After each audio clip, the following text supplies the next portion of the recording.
పాకిస్తాన్లో తాజాగా జరిగిన పరిణామం మీద పార్థసారథి పొట్లూరు గారికి సంబంధించిన ఒక కథనం చూద్దాం. 30 నిమిషాల్లో అంతా అయిపోయింది. డ్రీమ్ బజార్ మాల్, గులిస్తాన్ ఈ జోహార్, కరాచీ, పాకిస్తాన్. పాకిస్తాన్కి చెందిన పౌరుడు ఒకడు విదేశాల్లో సంపాదించే డబ్బుతో కరాచీలో పెద్ద మాల్ ప్రారంభించాడు. తాజాగా ఓపెనింగ్ సందర్భంగా 50% డిస్కౌంట్ ప్రకటించాడు. డ్రీమ్ మాల్ ఓపెన్ అయింది మధ్యాహ్నం 3 గంటలకు మరియు 3:30కి మాల్ మొత్తం దోపిడీకి గురైంది.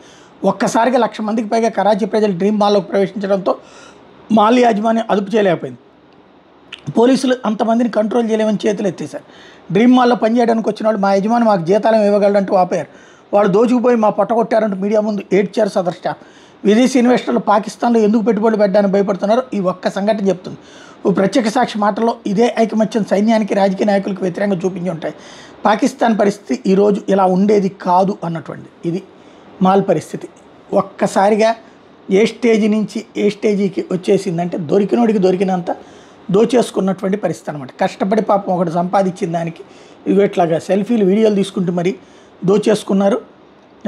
అసలు ఎవరు ఏంటి అన్నది ఆలోచించింది కూడా అంటే మనవాడికి తోడుగా నిలబడతాం కాదు, దొరికిన వాళ్ళకి దొరికినంత అన్నది దోచేసుకున్నారు అనమాట.